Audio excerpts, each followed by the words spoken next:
Wala nang maraming paligoy-ligoy pa, diretso sa punto na. Maiksi lang ang komentaryo, pero diretso sa punto. Maraming kuro-kuro, may tiwali, may totoo. Dito, sa puntong diretso tayo. Punto, diretso.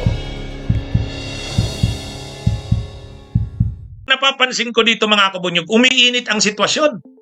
Umiinit. Habang umiinit itong impeachment ni Sara, yung kay Duterte medyo tanggap na nila yon. Na si Duterte ay hindi na yan makakalaya, na posibleng si Duterte mamatay na yan doon sa ICC. Tanggap na nila yon eh. Kahit si Duterte tanggap na yon. Kahit sila Sara malamang tanggap. Ang hindi nila matatanggap na si Sara ay hindi makakatakbo sa 2028. Mabigat yan sa kanila. Yan na nga lang ang pag-asa nila. Di ba? Kaya ngayon, habang umiinit ang impeachment ni Sara, umiinit naman itong maleta, Marines, itong issue na to. Medyo mga kabunyog, kailangan ng maghanda si Sara Duterte. Ha? Kailangan niya ng maghanda. Bakit kailangan niyang maghanda? Lulusot yan sa sufficiency in substance. Sigurado tayo dyan. Lumusot na kahapon, sufficiency in form, ang bilis-bilis. Di ba sabi ko, pinapaspasan na ng kamera. Sufficiency in form, lusot ka agad kahapon. Paano na pabilis? Ha? Paano na pabilis? Unang-una, di 4 na impeachment complaints. Yung pangalawang impeachment complaints, winidraw na. Bakit winidraw? Yung akbayan yun eh. Yung akbayan at saka Magdalo. Wag na tayong sumama dyan sa impeachment para dalawa na lang. Yung Makabayan Black naman, hindi pumasa sa sufficiency in form kasi pasok na sa 1-year bar rule. Nag-file sila February 2. Ang interpretation dapat February 6. Okay. So dalawa na ang nawala. Dalawa na lang ang natitira. 3rd impeachment complaint saka 4th impeachment complaint. Yan na yung pag-uusapan ngayon. Anyway, mga kabunyog, mga kababayan, masyadong mainit ang sitwasyon natin sa politika ngayon kasi nga, imaginein nyo naman, kung si Duterte lang ang pag-uusapan sa Digong, tanggap na nila yan na makukulong si Digong, hindi na makakalaya, posibleng nang mamatay doon. Kahit sila Sara, sinasabi naman nila yan. Parang nakikita nila doon na mamamatay ang ama nila eh. Ano yun? Talaga namang posible yun. Hindi naman makakalaya na si Duterte.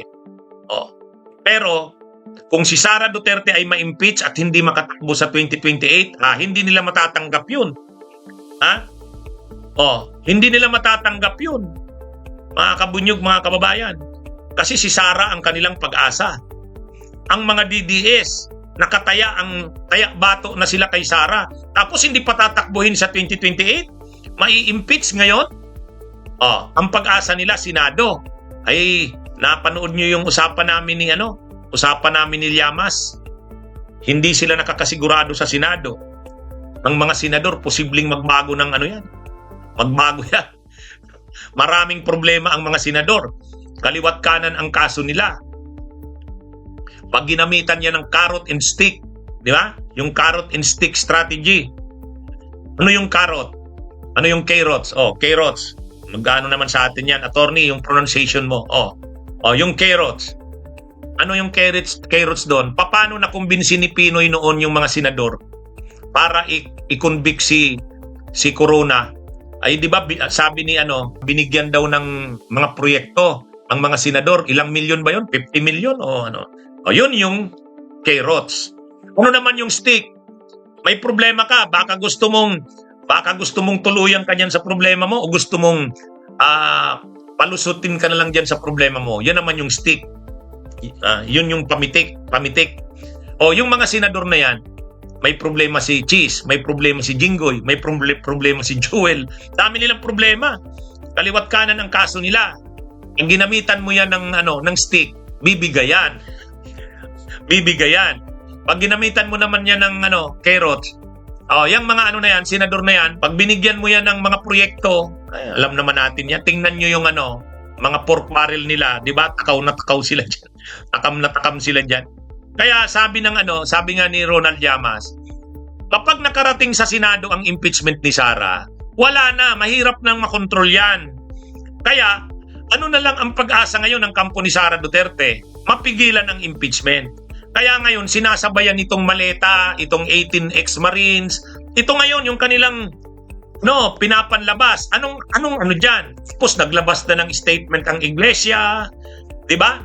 Kaliwat kanan ngayon, lagi maleta-maleta. Kahit doon sa Senado, sa Kongreso kahapon, nagpipilit si Paulo Marcoleta at si Bong Suntay, pag-usapan daw yung maleta, yung 18 ex-Marines.